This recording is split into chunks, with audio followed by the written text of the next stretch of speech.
ఆలకించే దేవుడు, నిజముగా మొరపెట్టు వారికి సమీపముగా ఉండే దేవుడు. నీ మాట నాయన మా జీవితాలను మారుస్తుంది. నీ మాట అగ్ని వంటిది, నీ మాట సుత్తె వంటిది ప్రభా. ఇదిగో నీ మాట వెల్లడి అగుట తోడనే వెలుగు కలుగుతుంది నాయన. నీకు వందనాలు, స్తోత్రములు. మా యొక్క తలంపులలోని ఆలోచనలోని ఊహను సైతము సరిచేయగలిగిన ఆత్మ ఖడ్గమును బట్టి నీకు స్తోత్రాలు, వందనాలు చెల్లిస్తున్నాం. మా ముందున్న సమయం అంతటిని మీ చేతులకు అప్పగిస్తూ ప్రభు అయిన యేసుక్రీస్తు నామమున స్తుతించి ప్రార్థిస్తున్నాము తండ్రి, ఆమెన్. ఓకే, ఈ సమయంలో ద్వితీయోపదేశ కాండము, సంఖ్యాకాండము 13వ అధ్యాయము, సంఖ్యాకాండము 13వ అధ్యాయము 19వ వచనం చదువుదాము.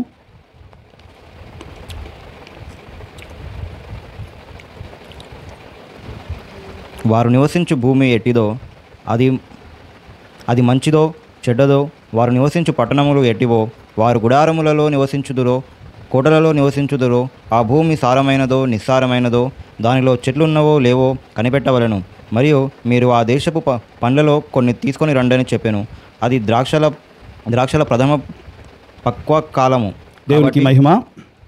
మనం చదివిన కీర్తన భాగం సంఖ్యాకాండం 13వ అధ్యాయంలో మోషే కనాను దేశానికి సమీపముగా వచ్చినప్పుడు 40 సంవత్సరాల ప్రయాణము చేసినటువంటి ఆ సందర్భంలో దేవుడు వాగ్దానం చేసినటువంటి పాలు తేనెలు ప్రవహించే దేశము చూసి రమ్మని 12 మందికి ఆ గోత్ర ప్రధానులను పిలిచి వారిని ఏర్పరిచి చూసి రమ్మని చెప్తా ఉన్నాడు. అప్పుడు చెప్తున్నటువంటి మాట, ఆ భూమి ఎట్టిదో అది మంచిదో చెడ్డదో మీరు వెళ్ళి చూసి రండి అని చెప్పాడు. ఏం చెప్పాడు? మీరు వెళ్ళి చూసి రండి, అది మంచిదా చెడ్డదా, మీరు వెళ్ళాల్సినటువంటి దేశము ఎలాంటిది చూసి రండి అంటే ఈ 12 మంది అక్కడికి వెళ్ళినారు. దానికంటే ముందు ద్వితీయోపదేశ కాండంలో మనం చూస్తాము, ఎవరు వెళ్తారు ఆ దేశానికి అని మనము చూస్తే 1వ అధ్యాయం 39వ వచనంలో, ద్వితీయోపదేశ కాండం 1వ అధ్యాయం 39వ వచనంలో ఆ ప్రాంతానికి ఎవరు వెళ్తారు, ఎలాంటి వారు వెళ్తారో చెప్తున్నాడు అక్కడ.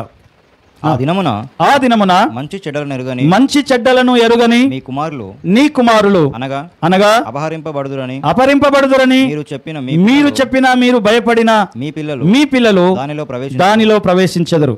ఎవరంటే వారు మంచి చెడ్డలను ఎరుగని మీ కుమారులు ఆ దేశంలో ప్రవేశిస్తారు. ఏదైతే పాలు తేనెలు ప్రవహించే దేశం, కనాను దేశం, అబ్రహాము ఇస్సాకు యాకోబులకు వాగ్దానం చేసిన దేశం, ఆ దేశం కోసం ఐగుప్తులో నుంచి బయలుదేరి వచ్చినటువంటి ఆ జనాంగంతో చెప్తా ఉంటున్నాడు, మంచి చెడ్డలను ఎరుగని ఈ తరము ఆ దేశంలో ప్రవేశిస్తుంది అన్నాడు. అసలు మంచి అంటే ఏంది, చెడు అంటే ఏంది, ఏది మంచిది ఏది చెడ్డది? మోషేనేమో 12 మందిని పంపించంటున్నాడు, అది మంచిదా చెడ్డదా మీరు వెళ్ళి చూసి రండి అన్నాడు. వారు వెళ్ళారు, ఆ ప్రాంతాన్ని చూశారు. వారు తిరిగి వచ్చి ఆ 10 మంది ఒక సమాచారం ఇస్తున్నారు, ఇద్దరు ఒక సమాచారం ఇస్తున్నారు, అక్కడ ఉన్నటువంటి జనాంగం అంతా కూడా ఒక సమాచారాన్ని ఇస్తున్నారు. అది మంచిదా చెడ్డదా, ఏది మంచి ఏది చెడు అనేది మనం ఎలా డిసైడ్ చేయాలి? దేన్ని బట్టి మనం డిసైడ్ చేయాలి? మంచి చెడ్డలను ఎలా ఎరగాలి? ఆదాము అవ్వలకి దేవుడు ఒక తోటలో పెట్టి, ఏదైనా వనములో వారిని పెట్టి, ఇవన్నీ తినండి, ఇది ఒక్కటి తినకండి, ఇది మంచిది కాదు అన్నాడు. అయితే అవ్వ ఏం చేసింది? ఏదైతే తినొద్దన్నాడో దాని వైపే చూస్తుంది. ఇది ఇంత బాగుంది, దేవుడేమో దీనిని తినొద్దన్నాడు, చూపుకు బాగుంది, తింటే దాని టేస్ట్ కూడా బాగుంటట్టుంది అని ఆమె ఏం చేస్తుంది? ఆమెకు మనసంతా దాని మీదనే ఉంది. దేవుడు వద్దన్నాడు, అది మంచిది కాదు, అది వద్దు అన్నాడు. కానీ ఈమె అది మంచిదే, చాలా బాగుంది అంటుంది. అదే విషయం ఇక్కడ, ఆ మంచి చెడ్డల తెలివినిచ్చు వృక్ష ఫలము, మంచి చెడ్డలను ఎరగని తరమే కనాను దేశం వెళ్తుంది, పాలు తేనెలు ప్రవహించే దేశం వెళ్తుందని ద్వితీయోపదేశ కాండంలో మనకు చెప్తా ఉంటున్నాడు. మరి మోషే ఏమో ఆ దేశము మంచిదా చెడ్డదా మీరు వెళ్ళి చూసి రండి అన్నాడు. మరి వీరు వెళ్ళి చూసి వచ్చారు, కానీ వాళ్ళకు ఒక సైడ్ ఏమో మంచిగా కనబడతా ఉంది, కోటలు బాగున్నాయి, తోటలు బాగున్నాయి, పండ్లు బాగున్నాయి, ఆ ప్రాంతం బాగుంది, చాలా బాగుంది. కానీ ఇంకొక విషయం ఏంటంటే అక్కడ ఉన్న వాళ్ళు చాలా దీర్ఘదేహులు, చాలా బలవంతులు. సో కాబట్టి మనం వెళ్ళలేము అక్కడికి, వాళ్ళ ఎదుట మనం మిడతల్లాగా ఉన్నాము అంటున్నారు ఈ 10 మంది వచ్చి. ఒక సైడ్ ఏమో నువ్వు చెప్పిన దేశం బాగుందయ్యా, పండ్లు బాగున్నాయి, తోటలు బాగున్నాయి, ప్రాంతం బాగుంది, నిజంగా అది పాలు తేనెలు ప్రవహించే దేశమే, కానీ అక్కడ మనం వెళ్ళలేము, అక్కడికి మనం వెళ్ళలేము. ఇప్పుడు మోషే అడిగాడు, అది మంచిదా చెడ్డదా అన్నాడు. ఏం చూసినామన్నాడు మోషే? అది మంచిదా చెడ్డదా? సో అది మంచిదో చెడ్డదో మాకు అర్థం కావట్లేదు. అర్థమవుతుందా? వీళ్ళకేం అర్థం కావట్లేదు. చూడడానికి ఏమో చాలా బాగుంది, దాని పండ్లు బాగున్నాయి, ద్రాక్షలు బాగున్నాయి, ఆ ప్రాంతం బాగుంది, కానీ అక్కడ దీర్ఘదేహులు ఉన్నారు, అక్కడ బలవంతులు ఉన్నారు, అక్కడికి వెళ్తే మనం మిడతల్లాగా వారికి ఆహారం అయిపోతాము. ఇప్పుడు అది మంచిదా చెడ్డదా? ఏ సమాధానం ఈ 10 మంది దగ్గర లేదు. అయితే ఈ మాటలు విన్నటువంటి ప్రజలు ఏం చేశారంటే, మీరు చూడండి సంఖ్యాకాండం 14వ అధ్యాయం 1వ వచనము, సంఖ్యాకాండం 14వ అధ్యాయం 1వ వచనంలో అక్కడ ఉన్నటువంటి ప్రజలు అంటున్నటువంటి మాట, వీళ్ళ 10 మంది మాటలు విని, ఈ చెడ్డ సమాచారం విని చెప్తున్న ఆ ప్రజల మాట వినండి.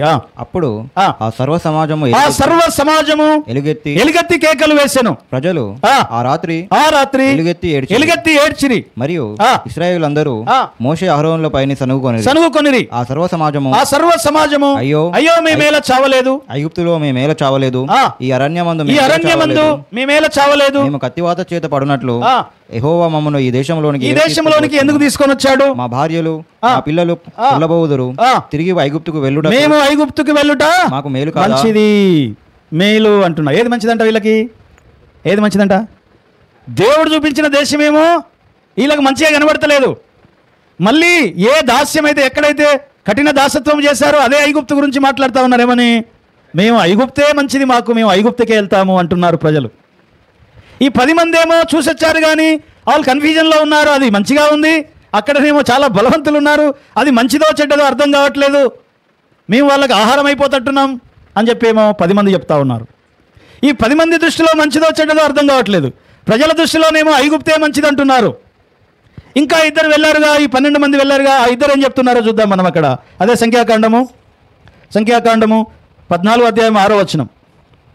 అప్పుడు దేశము సంచరించి చూచిన వారిలో నూను కుమారుడగు యెహోషువయు యెఫున్నె కుమారుడగు కాలేబును బట్టలు చింపుకొని ఇశ్రాయేలుల సర్వ సమాజముతో మేము సంచరించి చూచిన దేశము మిక్కిలి మంచి దేశం. ఏమంటున్నారట వీళ్ళు? యెహోషువ కాలేబులు ఏమంటున్నారు? మేము సంచరించి చూసి వచ్చిన దేశము మిక్కిలి మంచి దేశము. యెహోవా మన యందు ఆనందించిన, దేవుడు మన యందు ఆనందించిన ఎడల ఆ దేశములో మనలను చేర్చి దానిని మనకిచ్చును. అది పాలు తేనెలు ప్రవహించే దేశము. ఏదంట? వీళ్ళకి ఎలా కనబడుతుంది? అది మిక్కిలి మంచి దేశము, అది పాలు తేనెలు ప్రవహించే దేశము. ఇంకో వచనంలో ఉంటుంది, 19వ వచనంలో ఉంటుంది, మనము వారికి ఆహారం అయిపోవడం కాదు, వాళ్ళే మనకు ఆహారం అయిపోతారు. హల్లెలూయా. సో యెహోషువకి ఎలా కనబడుతుంది అంటే, అది మిక్కిలి మంచి దేశముగా కనబడుతుంది, అది పాలు తేనెలు ప్రవహించే దేశముగా కనబడుతూ ఉంటుంది. మరి ప్రజలకు ఏం కనబడుతుంది? ఐగుప్తే మంచి కనబడుతుంది దేవుడు చెప్పిన దానికంటే. హల్లెలూయా. అయితే దేవుని దృష్టిలో అది ఏది మంచిది?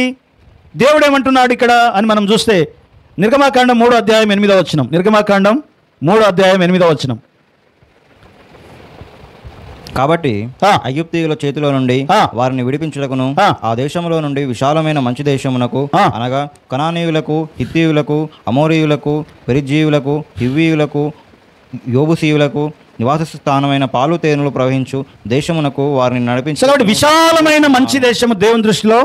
తర్వాత పాలు తేనెలు ప్రవహించే దేశం. అది ఏదంట? విశాలమైన మంచి దేశము, పాలు తేనెలు ప్రవహించే దేశం. సో కాబట్టి దేవుని దృష్టిలో ఏది మంచిదో యెహోషువ కాలేబుల దృష్టిలో కూడా అదే మంచిది. హల్లెలూయా. నీ దృష్టికి ఏది మంచిదో అది మంచిది అనుకోవడం కాదు, దేవుడు ఏది మంచిది అంటున్నాడో దానిని మంచిది అని మనము ఎంచాలి. హల్లెలూయా. నీ దృష్టికి ఐగుప్తు మంచిదిగా కనబడుతుందేమో, నీ దృష్టికి మరి ఏది మంచిదో ఏది చెడో అని కన్ఫ్యూజన్లో నువ్వు ఉన్నావేమో, కానీ దేవుడు అంటున్నాడు, దేవుడు ఏది మంచిదని సెలవిస్తే అదే మంచిదిగా మనము ఎంచాలి. కానీ మనం ఏం చేస్తామో తెలుసా? దేవుడు ఒకటి చెప్తే దానికి రివర్స్లో మనము ఆలోచిస్తాం. దేవుడు ఎందుకు ఇలా చెప్పాడు? దేవుడు చెట్టు ఎందుకు పెట్టాడు? దీన్ని ఎందుకు తినొద్దు అన్నాడు? అది తింటే మంచిదే కదా. మనం రివర్స్లో ఆలోచిస్తూ ఉంటాం. కానీ దేవుని వాక్యం అంటుంది, ఫైనల్గా దేవుడు ఏది మంచిదని చెప్తాడో అదే మంచిది, దానిని మనము చేయాలి. అలా చేయడానికి కూడా మనకు దమ్ము ధైర్యం కావాలి. దేవుడు చెప్పింది చేయడానికి ఏం కావాలి? ధైర్యం కావాలి. అందరూ చేయలేరు. దేవుడు ఒకటి చేయొద్దు అంటే అది చేయకుండా ఉండడం చాలా కష్టం. దేవుడు ఒకటి చేయమంటే అది చేస్తూ ఉండడం, దానికి చాలా విధేయత కావాలి మనకి. అందుకని దేవుని వాక్యం చెప్తా ఉంటుంది, దేవుడు ఏది మంచిదని చెప్పాడో దానిని మనము ఏం చేయాలంట? మంచిదిగా మనం ఎంచాలి. అలా ఎంచినప్పుడే దాని యొక్క ఫలాన్ని మన జీవితంలో మనము చూస్తాము. ఆదికాండము 1వ అధ్యాయం 2వ వచనంలో, భూమి నిరాకారముగాను శూన్యముగాను ఉండెను, చీకటి అగాధ జలముల మీద కమ్మి ఉండెను, దేవుని ఆత్మ జలములపైన అల్లాడుచుండెను. సో నిరాకారముగా శూన్యముగా ఉన్నటువంటి మన జీవితాలలో దేవుడట ఏం చేస్తున్నాడు? వెలుగు కలగజేస్తున్నాడు. వెలుగు కమ్మని పలుకగా వెలుగు కలిగెను. ఆ వెలుగు మంచిదై ఉన్నట్టు దేవుడు చూశాను. ఏది మంచిది? నిరాకారము, శూన్యము, చీకటిగా ఉన్నటువంటి జలములపైన అల్లాడుతున్న ఆత్మతో ఉన్నటువంటి మన లైఫ్ ఏం చేస్తుందంట? దేవుడట ఒక వెలుగు కలగజేశాడంట.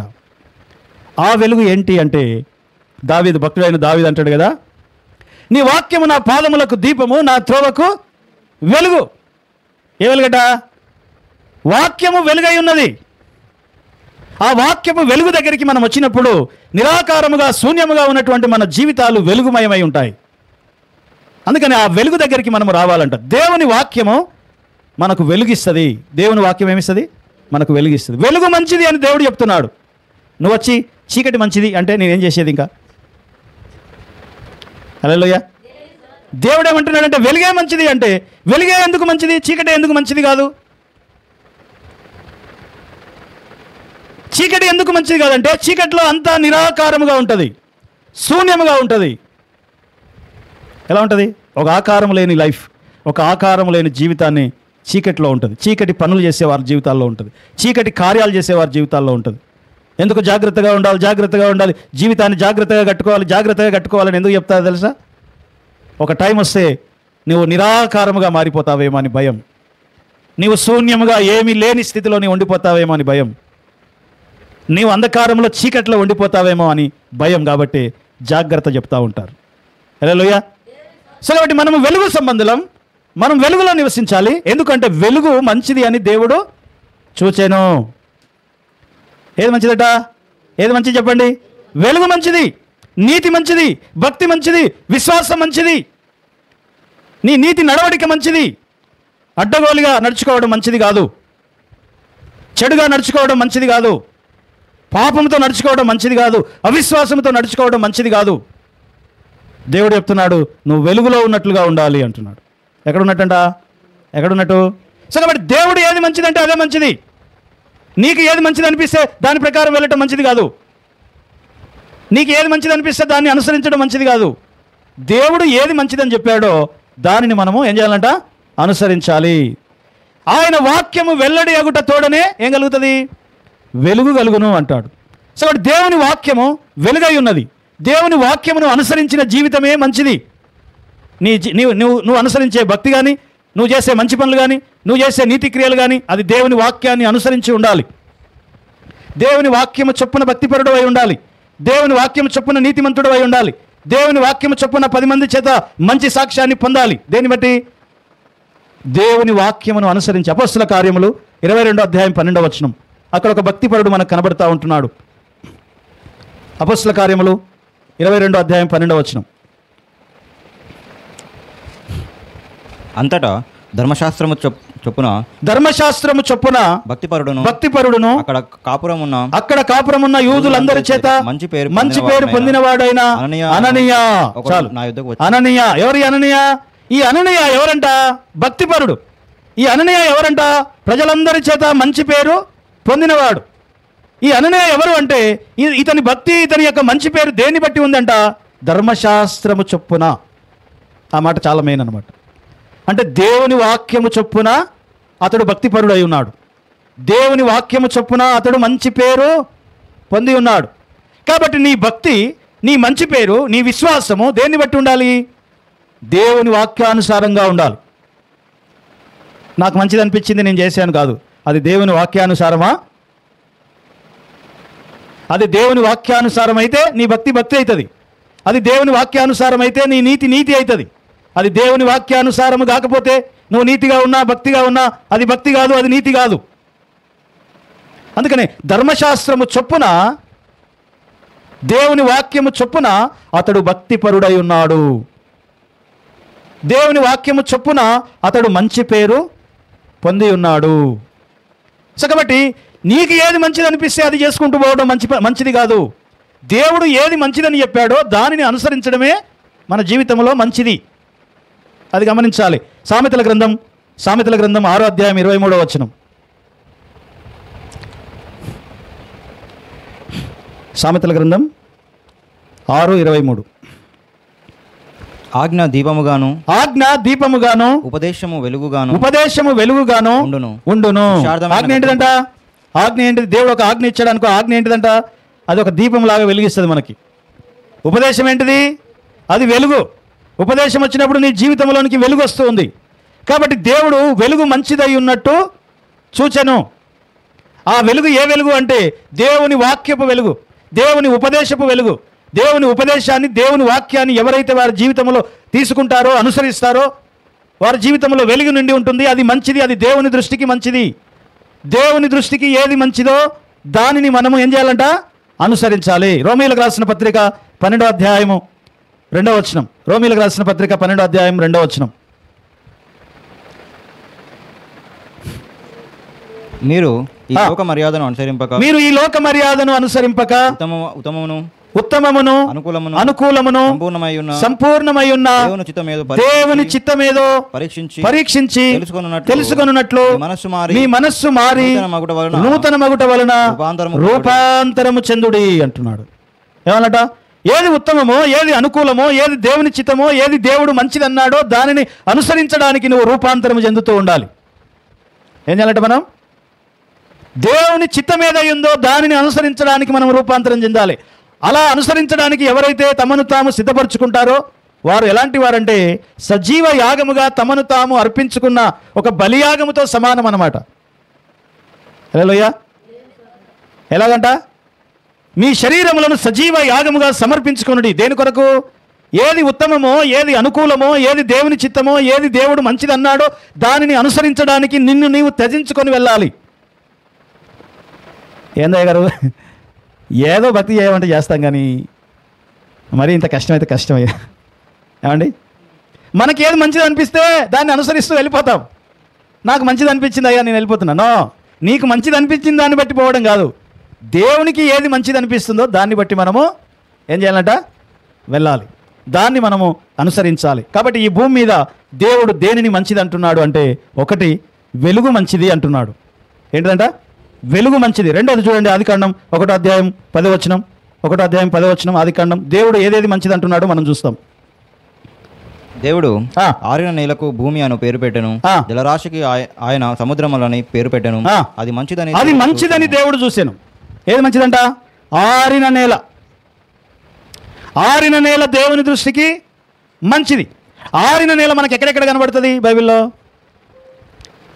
చెప్పండి. ఆరిన నేల ఎక్కడెక్కడ కనబడుతుంది? గట్టిగా చెప్పాలి, చెప్పండి, పర్లేదు. ఎర్ర సముద్రంలో సముద్రం చీలిపోయినప్పుడు ఆరిన నేల మీద వారు ఏం చేశారంట? నడుచుకుంటూ వచ్చారు. ఈ ఆరిన నేల దేన్ని చూపిస్తుందంటే, ఇటు నీళ్లున్నాయి, పైన మేఘం ఉంది. ఇది దేన్ని చూపిస్తుందంట? కొరింథీ పత్రికలో అంటాడు, వారు సముద్రములో పడి బాప్తీసం పొందారు అంటాడు. ఏం పొందారంట? బాప్తీసపు అనుభవాన్ని చూపిస్తూ ఉంది ఆరిన నేల. హల్లెలూయా. సో కాబట్టి బాప్తీసం పొందినటువంటి ఆ యొక్క ఆరిన నేలలో, బాప్తీసపు అనుభవంలో నుంచి ఎవరైతే వస్తున్నారో అది మంచిది అంటున్నాడు దేవుడు. మారు మనసు పొంది పశ్చాత్తాపపడి దేవుని యందు విశ్వాసం ఉంచి ఎవరైతే నమ్మి బాప్తీసం పొందుతున్నారో అదేంటిదంట? దేవుని దృష్టికి ఏంటిది? మంచిది.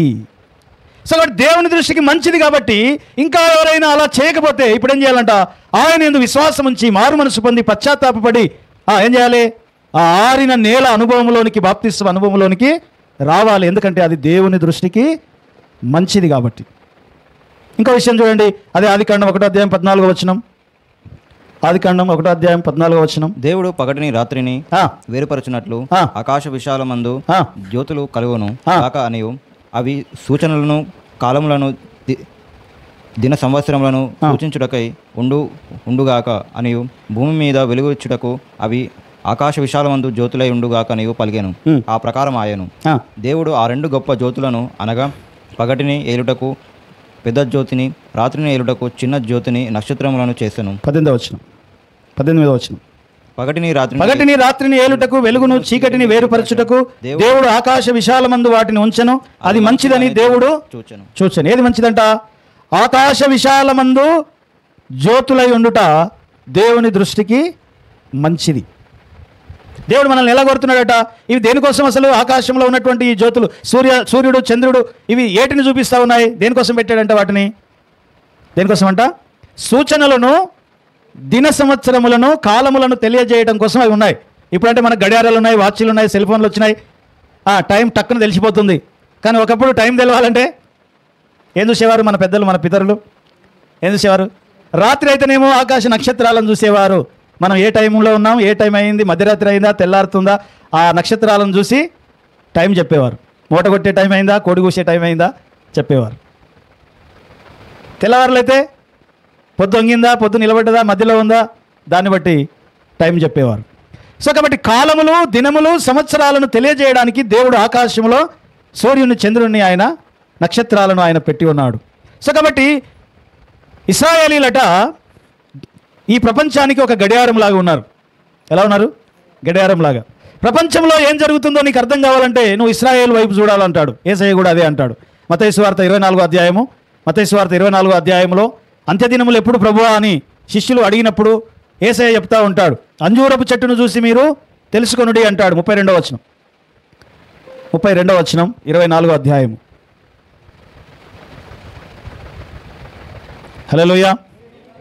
సో యేసు ప్రభు వారు అంజూరపు చెట్టును చూసి ఒక ఉపమానము నేర్చుకొనుడి. అంజూరపు కొమ్మ లేతదై చిగురించినప్పుడు వసంతకాలము ఇంకా సమీపించినదని మీకు తెలుస్తది అంటున్నాడు. హల్లెలూయా. అంజూరపు చెట్టు ఎవరంటే ఇశ్రాయేల్ జనాంగం.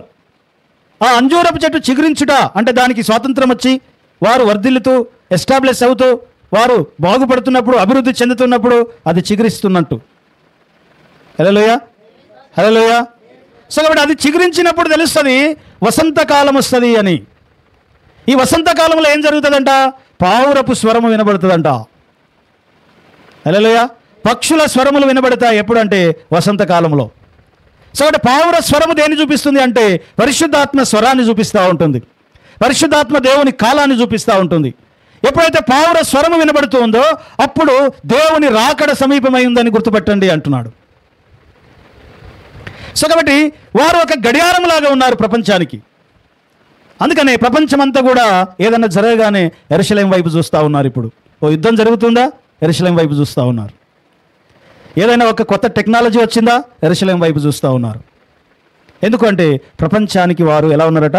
ఒక దిక్సూచిలాగా, గడియారంలాగా ఉన్నారు. కాబట్టి ఆ దేవుని యందు విశ్వాసం ఉంచినటువంటి మనము కూడా ఎలా ఉండాలంట? ఫిలిప్పీయులకు రాసిన పత్రిక 2వ అధ్యాయం 16వ వచనంలో చెప్తా ఉంటున్నాడు. ఫిలిప్పీయులకు రాసిన పత్రిక 2వ అధ్యాయం 16వ వచనంలో అట్లు జనము మధ్యను మీరు జీవవాక్యమును చేతబట్టుకొని లోకమందు జ్యోతుల వలె కనబడుదురు. అందువలన నేను వ్యర్థముగా పరుగెత్తను. చాలు. సో కాబట్టి మనం ఎలా కనబడతామంట? జీవవాక్యమును చేతబట్టుకొని వెళ్తున్నటువంటి నీవు ఎలా కనబడుతున్నావట లోకానికి? జ్యోతుల వల్ల కనబడుతున్నావు. ఒక సూర్యుడు, ఒక చంద్రుడు, ఒక నక్షత్రం ఎలా కనబడుతుందో అలాగున్న నిన్ను చూసేవారట. దేవుని వాక్యాన్ని చేతబట్టుకున్న నువ్వు అలా కనబడుతున్నావు. అంటే ఇక్కడ అర్థం ఏంటంటే నీవు ఒక గడియారంలాగా ఉండాలి, నీవు ఒక టైం ఫ్రేమ్ లాగా ఉండాలి. నీ జీవితంలో జరిగే ప్రతిదీ కూడా జరిగే దానిని బట్టి నీ చుట్టూ ఉన్నవారు దానిని గమనించాలి అంట, తెలుసుకోవాలి అంట. నీ ఒక గడియారంలాగా ఉండాలని దేవుని వాక్యం చెప్తుంది. దానియేలు గ్రంథం 12వ అధ్యాయం 3వ వచనంలో మనం చూస్తాం, బుద్ధిమంతులైతే ఆకాశ మండలంలోని జ్యోతులను పోలి ఉన్నారు అంటాడు. ఎవరిని పోలి ఉన్నారట? ఆకాశంలో ఉన్నటువంటి ఆ జ్యోతులను మీరు పోలి ఉన్నారు, మీరు బుద్ధిమంతులైనప్పుడు.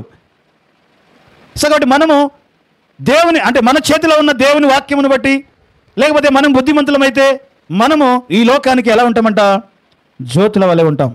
ఇశ్రాయేలు ఎట్లయితే ఒక గడియారం లాగా, ఒక టైం ఫ్రేమ్ లాగా ప్రపంచానికి కనబడతా ఉందో అలాగనే నీవు నీ చుట్టూ ఉన్నటువంటి లోకానికి నువ్వు ఎలా కనబడతావు అంటే ఎలా కనబడతావు? లోకమందున్న జ్యోతుల వలె మీరు కనబడతారు అని చెప్పి మాట్లాడుతూ ఉంటున్నాడు. హల్లెలూయా, హల్లెలూయా. సో కాబట్టి ఆయన యందు విశ్వాసం ఉంచిన మన జీవితంలో ఏది మంచో ఏది చెడో, ఏది దేవుని చిత్తమో ఏది దేవుని చిత్తమో కాదో ఆయన దగ్గరికి వచ్చి ఆయన మీద ఆధారపడి మనం నేర్చుకోవాలి. మంచేదో చెడేదో, ఏది కరెక్టో ఏది రాంగో అని కన్ఫ్యూజన్లో నీవు ఉన్నప్పుడు ఏం చేయాలంట? ఆ మంచి చెడ్డల తెలివిని నాకు దయచేయ అని చెప్పి ఎవరి మీద ఆధారపడాలి? దేవుని మీద ఆధారపడాలంట. అయ్యా నేను సరైన నిర్ణయం చేసుకోలేకపోతున్నాను, ఏది మంచిదో ఏది చెడు నువ్వే చెప్పు నాయన. దావీదు ఏం చేసేవాడో తెలుసా?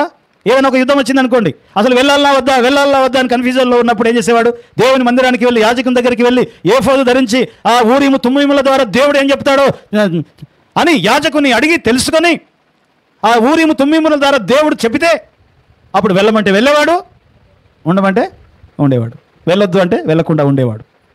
సో కాబట్టి మనకు అర్థం కానప్పుడు, మనం కన్ఫ్యూజన్లో ఉన్నప్పుడు ఏం చేయాలట? దేవుని మీద ఆధారపడాలి. ఆ మంచి చెడ్డల తెలివి రావాలి. ఆ మంచి చెడ్డలను కూర్చున్నటువంటి ఏది మంచో ఏది చెడో నీకు అర్థం కానప్పుడు నువ్వు దేవుని దగ్గరికి రావాలి. ఎందుకంటే దేవుడు ఏదన్నా ఒకటి మంచిది అన్నాడంటే తప్పకుండా దానికి మనం విధేయత చూపాలి.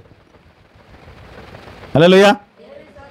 పాలు తేనెలు ప్రవహించే దేశమే, అది మిక్కిలి మంచి దేశమే అని దేవుడు చెప్పాడు. ప్రజలు ఏమంటున్నారు?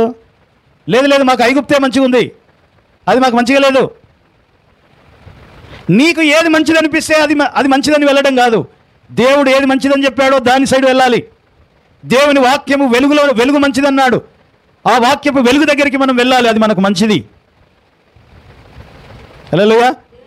ఆ వెలుగు దగ్గరికి వెళ్ళకుండా మనం వేరే వెలుగుల దగ్గరికి వెళ్ళిపోతూ ఉంటాం, లోకమిచ్చే వెలుగు దగ్గరికి వెళ్ళిపోతూ ఉంటాం. అందుకని అంటున్నారు, లోక మర్యాదను మీరు అనుసరించగా. అందరు సినిమాలు చూస్తున్నారు, మనం చూద్దాం. అందరు సీరియల్ చూస్తున్నారు, మనం చూద్దాం. ఇదేంటిదంట? లోక మర్యాద. అక్కడేదో వెలుగు ఉంది, అక్కడేదో జ్ఞానం ఉంది, అక్కడేదో తెలివి ఉందని మనం అనుకుంటున్నాము. కానీ దేవుడు అంటున్నాడు అది మంచిది కాదు. అవ్వకి చెప్పాడు ఏమని? అది మంచిది కాదు, దాన్ని తినొద్దు అన్నాడు. కానీ ఏమేమనుకుంది? అది మంచిదే. అది మంచిదే అనుకుంటే నువ్వు మోసపోతున్నావు. హల్లెలూయా. ఐగుప్తు మంచిదే అని నువ్వు అనుకుంటే నువ్వు మోసపోతున్నావు. అందుకని యెహోషువ కాలేబులు చెప్తున్నారు ఏమని? అది మిక్కిలి మంచి దేశము, అది విశాలమైన దేశము, పాలు తేనెలు ప్రవహించే దేశం అనగానే ఈ ఐగుప్తే మంచిదన్న వాళ్ళు అందరూ లేచి ఏమనుకున్నారట? రాళ్ళు తీసుకున్నారట. ఎవరి మీద? ఈ యెహోషువ కాలేబుల మీద వేయడానికి రాళ్ళు తీసుకుంటే దేవుడు ఏం చేశాడో తెలుసా? అప్పుడు ఆ 14వ అధ్యాయంలో ఉంటుంది. 14వ అధ్యాయంలో చూడండి, ఆ మాట చదువుదాం. 14:10. 14వ అధ్యాయం 10 సంఖ్యాకాండం. ప్రత్యక్ష గుడారములో యెహోవా మహిమ ఇశ్రాయేల్ అందరికీ కనబడెను, అది మిక్కిలి మంచి దేశము అని అక్కడ స్వరం వినబడదట. హల్లెలూయా. ఏమొచ్చిందట? వీళ్ళందరూ ఏమో రాళ్ళు పట్టుకున్నారట వీళ్ళ మీద వేయడానికి. వేస్తే అప్పుడు అన్నట దేవుడు యొక్క మహిమ ఆ గుడారం మీద కనబడిందంట. ఇశ్రాయేల్ అందరూ చూశారంట. అప్పుడు ఒక స్వరం వచ్చిందట, అది మిక్కిలి మంచి దేశమే. సో కాబట్టి దేవుడు మంచిది అని ఏదైతే అంటాడో దానిని మనం ఏం చేయాలంట? అనుసరించాలి. వెలుగు మంచిదన్నాడు, వాక్యం మంచిదన్నాడు, ప్రార్థన మంచిది, సహవాసం మంచిదన్నాడు, యూనిటీ మంచిదన్నాడు, ఐక్యత మంచిదన్నాడు. ఆయన మంచిదన్నది దాన్ని మనం ఫాలో అయితే అది మనకు మంచిది. తనకు తానే విడిపోయిన రాజ్యం కానీ, కుటుంబం కానీ, దేశం కానీ బాగుపడిన చరిత్ర లేదు. దేవుడు ఏమన్నాడు? సహోదరులు ఐక్యత కలిగి ఉండుట ఎంత మేలు, ఎంత మనోహరము అంటాడు. యూనిటీ మంచిది, ఐక్యత మంచిది, ఓ కుటుంబం ఐక్యంగా ఉండడం మంచిది, ఓ సంఘం ఐక్యంగా ఉండడం మంచిది. ఆ ఐక్యత అనే గోడ ఎప్పుడు కూలిపోతుందో తెలుసా? నీ అవిశ్వాసమును బట్టి. హల్లెలూయా, హల్లెలూయా. ఆ ఐక్యత అనే గోడ ఎప్పుడు కూలిపోద్దట? మన అవిశ్వాసాన్ని బట్టి, మన అవిధేయతను బట్టి ఏమైపోతుందంట? దేవునికి మనకు ఉన్న కనెక్షన్ తెగిపోతుంది, మన మధ్యలో ఉన్న ఐక్యత అనే గోడ కూలిపోతుంది. మన మధ్యలో ఇంకా ఏమొస్తాయి? విభేదాలు, విభజనలు. హల్లెలూయా. ఆ 10 మంది తెచ్చిన సమాచారం విని ప్రజలు ఒక దిక్కయ్యారు, 10 మంది ఒక దిక్కయ్యారు, యెహోషువ కాలేబులు ఇద్దరు ఒక దిక్కయ్యారు, మోషే ఒక దిక్కయ్యాడు. ఏమైపోయారంతా? విడిపోయారు. ఒక చెడ్డ సమాచారం, ఒక అవిశ్వాసం, ఒక అవిధేయత ఆ సమాజాన్ని విడగొట్టింది. అందుకని వాళ్ళందరూ యెహోషువ కాలేబులు వచ్చి ఆ ప్రజల ముందు సాగిలపడి బట్టలు చింపుకొని, అయ్యా మీరు తొందరపడొద్దు, దేవుడు చెప్పింది అది మిక్కిలి మంచి దేశమే, మనం ఐక్యంగా ఉండాలి, దేవుడు మన యందు ఆనందిస్తే మనం దానిలోనికి వెళ్తాము అని చెప్పి వాళ్ళు ఏం చేసి బతిమలాడుతున్నారట. అందుకే దేవుని వాక్యం ఫిలిప్పీలకు రాసిన పత్రిక 4వ అధ్యాయంలో ఉంటుంది. పరిశుద్ధాత్మ దేవుడు కలగజేసిన ఐక్యతను కాపాడుకొనుట యందు శ్రద్ధ కలిగి ఏం కలిగి ఉండాలట? ఏం కలిగి ఉండాలి? అసలు శ్రద్ధ ఉండాలి. మనం ఐక్యంగా ఉండాలని ఒక శ్రద్ధ రావాలి మనకి. ఓ కుటుంబం ఐక్యంగా ఉండాలి, భార్యాభర్తలు ఐక్యంగా ఉండాలి, ఐక్యంగా ఉండాలని ఒక శ్రద్ధ నీ జీవితంలో ఉండాలి. ఎందుకంటే ఐక్యత పెట్టినోడు దేవుడు, ఒక యూనిటీ పెట్టినోడు దేవుడు, ఇద్దరు భార్యాభర్తలను కలిపినోడు దేవుడు, వారికి సంతానం ఇచ్చి ఒక కుటుంబంగా ఏర్పరిచినోడు దేవుడు, వారందరూ ఒక యూనిటీగా ఉండడం దేవుని యొక్క చిత్తం. అయితే మనం ఏం చేస్తాం? కారణము లేని ద్వేషాలు, కారణము లేని పట్టింపులు, కారణము లేని ఈగోయిస్టులు, ఈగోలు పనిచేస్తాయి బాగా. నన్ను ఇంత మాట అంటారా, నన్ను అంత మాట అంటారా అని చెప్పి ఏం చేస్తామంట? మన మధ్యలో ఉన్న ఐక్యతకి గండి పడుస్తాం మనం. అందుకని పరిశుద్ధాత్మ దేవుడు కలగజేసిన ఆ మాట చదవండి. ఫిలిప్పీ 4:4 4:1. కావున నేను ఆపేక్షించు నా ప్రియ సహోదరులారా, నేను నా ఆనందమును నా కిరీటమునై ఉన్నానా. అదేనా?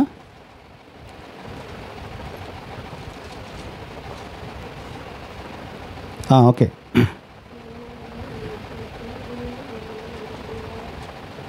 చదువు. ఇట్లు ప్రభువునందు స్థిరులై ఉండుడి, ప్రభువునందు ఏక మనస్సు గలవారై ఉండుడని యువోదీయును సుందుకేను బతిమాలు కొనుచున్నాను. ఎఫెసీ పత్రిక చూడండి, ఎఫెసీ పత్రిక చక్కటి మాట ఉంటుంది అక్కడ. కాబట్టి మీరు సమాధానమును బంధము చేత ఆత్మ కలిగించు. ఏం కలిగించండి? ఎవరు కలిగిస్తారట? సమాధానం అనే బంధము మన మధ్యలో ఉండాలి. ఫస్ట్ ఏం ఉండాలి? మన మధ్యలో సమాధానం ఉండాలి. తర్వాత ఎక్కడ సమాధానం ఉంటుందో అక్కడ పరిశుద్ధాత్మ దేవుడు ఉంటాడు. ఆ పరిశుద్ధాత్మ దేవుడు ఏం చేస్తాడంటే ఐక్యతను కలగజేస్తాడు. సమాధానం ఉంటే ఐక్యత వస్తుంది. ఆ పరిశుద్ధాత్మ దేవుడు కలిగించే ఐక్యతను ఆత్మ కలిగించు ఐక్యతను కాపాడుకొనుట యందు శ్రద్ధ కలిగిన వారై ప్రేమతో ఒకరినొకడు సహించుచు. ఏం చేయాలి? ఒకరినొకరు ఏం చేయాలంట? ఏం చేయాలి చెప్పండి, మీరే చెప్పాలి. ఏం చేయాలి? సహించాలి. మీరు పిలువబడిన నేను సహించను అంటే ఆ గోడ కూలిపోద్ది. నీ భార్య ఒక మాట అన్నది, సహించు. సహించకపోతే నీ భర్త ఒక మాట అన్నాడు, సహించు. సహించకపోతే నీ తల్లి ఒక మాట అన్నది, నీ తండ్రి ఒక మాట అన్నాడు, దాన్ని సహించు. సహించకపోతే మీ మధ్యలో ఉన్న సమాధానం అనే గోడ, ఐక్యత అనే గోడ ఏమైపోతుంది? కూలిపోతుంది. ఒక ఇంట్లోనే ఉంటాం, నువ్వు అటు సైడ్ ముఖం, నేను ఇటు సైడ్ ముఖం. ఏం లేదట? కారణము లేని ద్వేషం. ఏం కారణం లేదు, బలమైన కారణం ఏమీ లేదు. కారణము లేని ద్వేషము. ఈ కారణము లేని ద్వేషం వలన ఏం జరుగుతుంది అంటే దేవునికి మనకు ఉన్న సంబంధం కట్ అయిపోతుంది. మన మధ్యలో విభజనలు వస్తాయి. తర్వాత ఐక్యత అనే ఆ గోడలు ఏమైపోతాయి? కూలిపోతాయి. దావీదట కారణము లేకుండానే ఉరియాను చంపించేశాడు. ద్వేషమేం లేదు, చంపేంత కోపం, చంపేంత ద్వేషమేమి ఉరియా మీద దావీదుకు లేదు. కానీ యుద్ధంలో చాలా తెలివిగా ఈయన చేతులకు మట్టి అంటకుండా ఇంకొకటికి చెప్తాడు, వాడిని కొంచెం ముందుకు పంపిరా, వాడు వచ్చేటట్టు చేయి అంటాడు. ఆ గోడ దగ్గరికి పంపి అంటాడు. గోడ దగ్గరికి పంపగానే పైనుంచి వాళ్ళు శత్రువులు బండరాలు వేసి చంపేస్తారు. కావలసుకొని చేశాడు దావీదు. కారణము లేని ద్వేషం. దానివల్ల ఏం జరిగిందో తెలుసా? యెరూషలేము గోడలు కూలిపోయినాయి అంట. దేవుని మందిరం పడిపోయింది. తర్వాత 51వ కీర్తనలో దావీదు పశ్చాత్తాపంతో ప్రార్థన చేస్తూ ఆ కీర్తనలో అంటాడు, దేవా, అన్నీ ప్రార్థన చేసి లాస్ట్లో అంటాడు, దేవా యెరూషలేము ప్రాకారపు గోడలు కట్టు నాయనా. ఈ ప్రాకారపు గోడలు ఎందుకు పడిపోయినాయి? కారణము లేని ద్వేషం. మన మధ్యలో చాలాసార్లు అలాంటి కారణము లేని ద్వేషాలు మన మధ్యలో ఉంటాయి. పెద్ద రీజన్ ఏమి ఉండదు, చాలా చిల్లి విషయాలు ఉంటాయి. దానికోసం బిర్రగా పట్టుకొని ఏం చేస్తాం? కూర్చుంటే ఏమవుతుంది? మీ మధ్యలో ఉన్న సమాధానం పోతుంది, మీ మధ్యలో ఉన్న ఐక్యత పోతుంది, మీ మధ్యలో ఉన్న దేవుని సన్నిధి పోతుంది. దాన్ని కాపాడుకోవడం కోసం మనం ఏం చేయాలంట? శ్రద్ధ కలిగి ఒకరినొకడు సహించాలి. అందుకని చెప్పాను కదా, తనకు తాను వేరుపడిన పట్టణము కానీ, తనకు తాను వేరుపడిన కుటుంబము కానీ, తనకు తాను వేరుపడిన దేశము కానీ బాగుపడినట్లు చరిత్ర చెప్పట్లేదు. తలలు వంచుదాం, కళ్ళు మూసుకుందాం, ప్రార్థన చేద్దాం.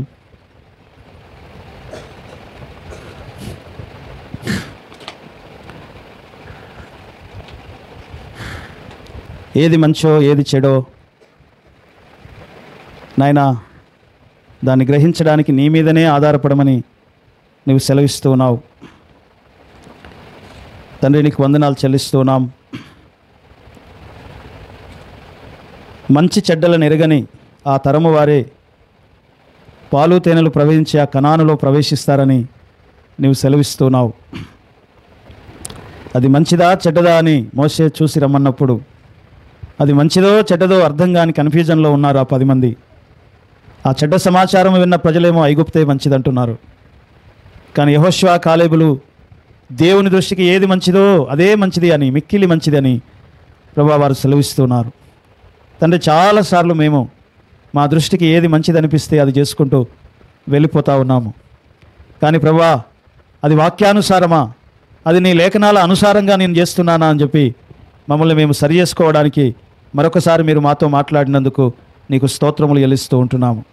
ధర్మశాస్త్రము చొప్పున అననీయ భక్తిపరుడై ఉన్నాడు, మంచి పేరు పొందినవాడని నీ లేఖనము తెలియజేస్తూ ఉంది. ప్రభా, మా యొక్క భక్తి, మా యొక్క మంచితనము నీ వాక్యానుసారముగా ఉండడానికి సహాయము చేయమని ప్రార్థిస్తూ ఉంటున్నాము. దేవుడు ఫైనల్గా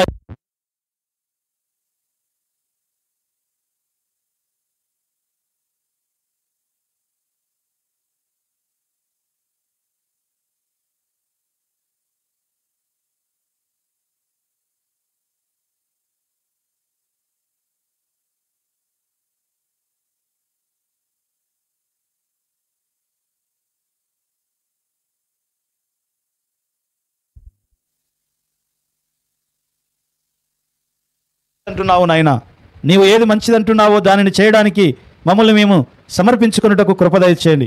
ఈ లోక మర్యాదను అనుసరించకుండా ఉత్తమమును అనుకూలమును నాయన దేవుని చిత్తమైనటువంటి ప్రభా ఇదిగో తండ్రి దానిని అనుసరించినట్లుగా మేము రూపాంతరము చెందడానికి నీ కృప దయచేయమని ప్రార్థన చేస్తూ ఉంటున్నాం. వాక్య ప్రత్యక్షతల వెలుగును మేము మరిచిపోకుండా, ఆరిన నేల అనుభవాన్ని మేము మరిచిపోకుండా, బాప్తిసపు అనుభవాన్ని మేము మరిచిపోకుండా నీ కృప దయచేయండి. జీవవాక్యమును చేతపట్టుకొని లోకమందు జ్యోతుల వల్ల జీవించాలన్న విషయాన్ని మేము మరిచిపోకుండా నాయన ఫలిస్తూ అభివృద్ధి చెందుతూ విశ్వాసము ప్రార్థనల యందు మేము జీవించాలని దానిని మేము మరిచిపోకుండా ఉండడానికి నీ కృప దయచేయమని ప్రార్థన చేస్తూ ఉంటున్నాం. ప్రభా, ఈ లోక సంబంధముగా నాయన మేము ప్రత్యేకమైన జీవితము జీవించాలని నీవు కోరుతున్నావు తండ్రి. నీకు స్తోత్రాలు, వందనాలు చెల్లిస్తున్నాం. మేమనుకున్న మంచి కాదు, కానీ నీవేది మంచిదంటున్నావో దాని ప్రకారం నడుచుకొనుటకు, నీ వాక్యం ఏది మంచిదంటుందో దాని ప్రకారం నడుచుకొనుటకు మాకు నేర్పించమని ప్రార్థన చేస్తూ ఉన్నాం. కృపగలిగిన మా తండ్రి, నీకు వందనాలు.